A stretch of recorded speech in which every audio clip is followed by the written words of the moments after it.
L'histoire commence par une joyeuse nuit de Noël où les maisons sont magnifiquement décorées. Manel et sa femme se rendent chez leur sœur, où ils jouent avec leur neveu. Plus tard, Manel met son neveu au lit, dit au revoir à sa sœur et ils rentrent chez eux. La discussion les distrait et une autre voiture les dépasse soudainement, ce qui lui fait perdre le contrôle de la voiture. Avant qu'elle ne puisse se rattraper, un camion les percute, renversant la voiture et provoquant un terrible accident. Manel survit, mais malheureusement sa femme ne survit pas. Un an plus tard, Manel vit seul dans sa grande maison, avec pour seule compagnie son chat.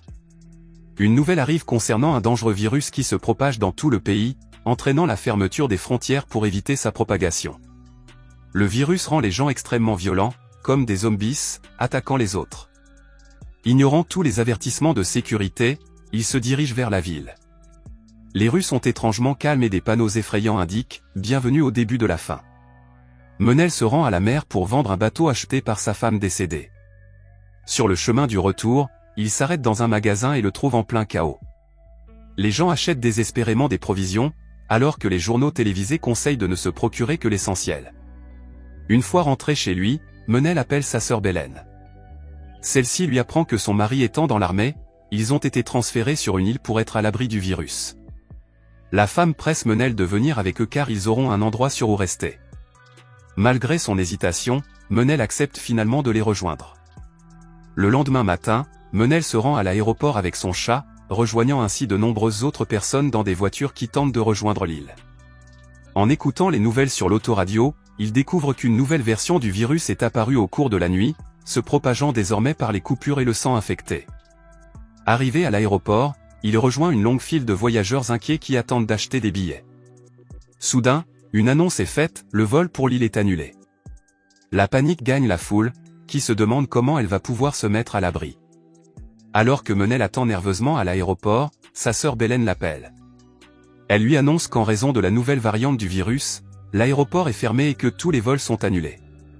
Sur le chemin du retour, il est pris dans un énorme embouteillage. Après avoir attendu des heures en vain, Manel a décidé de laisser sa voiture et de rentrer à pied, son chat dans les bras. Le lendemain matin, Manel reçoit un nouvel appel de sa sœur Bélène. Elle lui annonce que la situation se dégrade rapidement. Le gouvernement mettait en place des zones de sécurité pour mettre les gens en quarantaine, mais on disait que ces zones pourraient être plus dangereuses en raison du grand nombre de personnes, qui pourraient propager davantage le virus. Bélène a demandé à Manel de rester chez lui et d'éviter à tout prix ces zones de sécurité.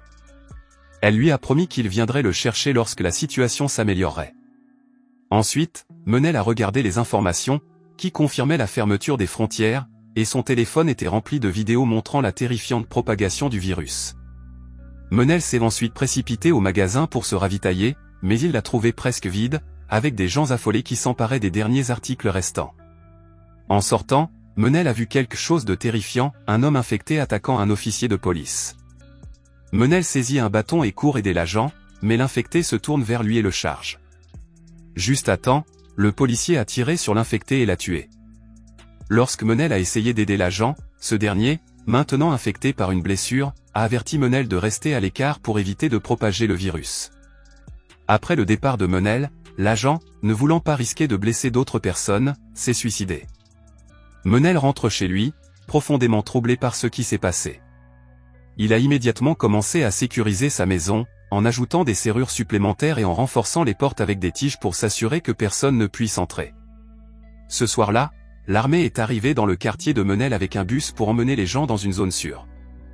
Mais Manel ne voulait pas y aller. 2 semaines plus tard, Manel était complètement seul dans le quartier vide. Il a envoyé un message vidéo à sa sœur, lui disant qu'il était en sécurité. Cependant, il a admis qu'il n'avait plus de nourriture ni d'eau. Malheureusement, il n'a pas pu envoyer la vidéo car le réseau était toujours en panne. Il s'est rendu compte que même s'il évitait d'être infecté, il risquait de mourir de faim. Désespéré, Manel s'est armé et a parcouru le quartier à la recherche de quelque chose à manger. Il fouilla de nombreuses maisons, mais ne trouva rien à manger. En chemin, il est soudain attaqué par une femme infectée. Il réussit à la repousser et, dans un geste désespéré d'autodéfense, il la bat. Il se sent coupable, mais son instinct de survie prend le dessus. Plus tard, il a enregistré un autre message pour sa sœur, expliquant que les rues étaient désormais pleines d'infectés et qu'il ne pouvait pas attendre qu'elle vienne le chercher. Déterminé à se mettre à l'abri, il a enfourché son vélo jusqu'à l'aire de camping de la zone de sécurité, espérant être emmené sur l'île. Il ne s'est pas arrêté avant d'avoir atteint l'aire de camping, mais il l'a trouvée pleine de cadavres, des personnes qui s'étaient rassemblées là et qui étaient mortes du virus. Alors qu'il traversait la Seine, sa moto a heurté un cadavre, ce qui l'a fait s'écraser et a fait tomber sa boîte à chat. Désespéré, il a essayé de redémarrer sa moto, mais cela n'a pas fonctionné. Il s'est donc emparé de la boîte à chat et a continué à pied, fuyant les infectés. Menel atteignit un bâtiment et ferma la porte à clé alors que les infectés la frappaient. En se faufilant par l'arrière, il aperçut un petit bateau, mais son soulagement fut gâché par le sang sur le pont. Menel entendit alors un bruit provenant de la cabine. En ouvrant la porte avec précaution, il découvrit un petit enfant infecté. Mais il ne pouvait pas faire de mal à un enfant. Se sentant très triste, il décida de prendre un petit bateau et de partir. Alors que Menel flottait sur l'eau, il vit un petit bateau venir vers lui. Les membres de l'équipage, inquiets de l'infection, pointent leurs fusils sur lui. Menel leur assura qu'il n'était pas infecté et ils le laissèrent monter à bord. Ils se rendent sur un bateau plus grand, où Menel et son chat sont nourris et soignés. Bientôt, 3 personnes arrivent, dont l'un est le pilote, Viktor Pritchenko, et l'autre le capitaine du navire, Ushakov.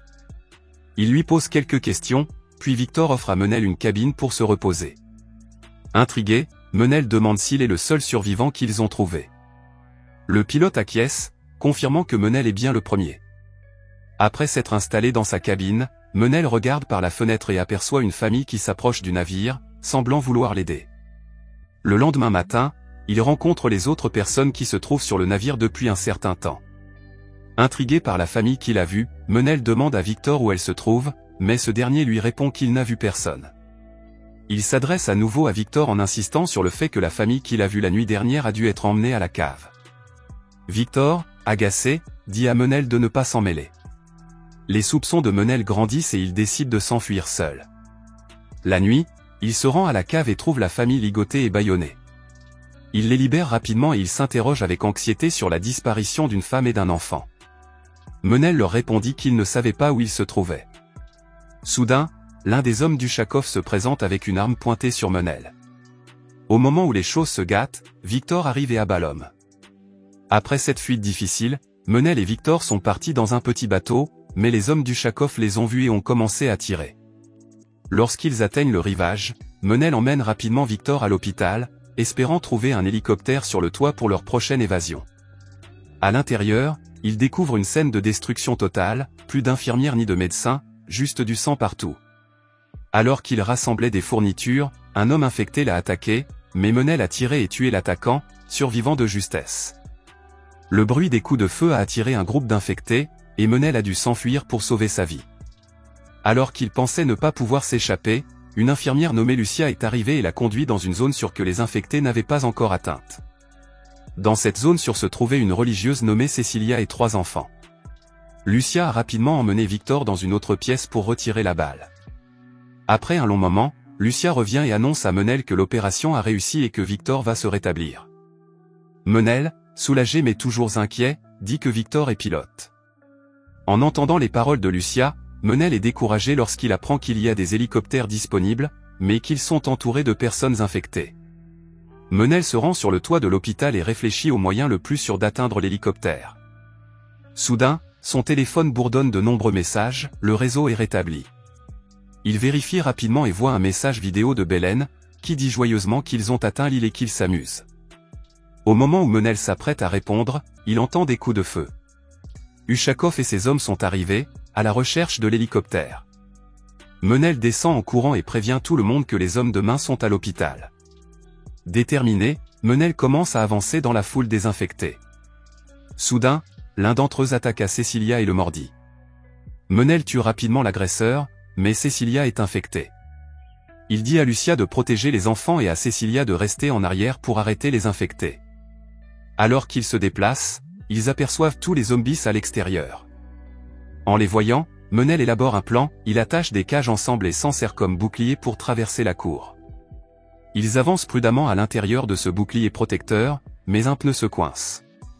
Lorsque Menel tente de le dégager, le pneu fait un bruit sourd, attirant vers eux tous les infectés des environs. Dans un geste désespéré, Lucia ouvre une barricade et fait rapidement monter les enfants dans l'hélicoptère. Victor arrive et monte à son tour. Menel commença immédiatement à combattre les infectés avec sa hache. Le bruit a attiré les hommes de main, qui se sont précipités dans la zone de l'hélicoptère avec leurs armes. Menel utilisa sa hache pour briser une porte, ce qui fit entrer une nuée d'infectés dans la zone de l'hélicoptère. Les hommes de main ont été submergés par les infectés et ont dû les repousser, ce qui a donné à Menel et Victor une chance cruciale de s'échapper. À ce moment-là, l'hélicoptère a également décollé et Victor l'attrape pour s'envoler. Mais Lucia lance l'échelle à Menel, qui grimpe et monte à bord de l'hélicoptère avec beaucoup de difficultés. Il est très heureux car il est sur le point d'atteindre l'île. Il appelle Belen et l'informe qu'il arrive. Mais Belen lui répond que l'île est pleine d'infectés et qu'il doit faire demi-tour. La ligne tombe et 2 combattants de passage confirment que les îles sont infectées.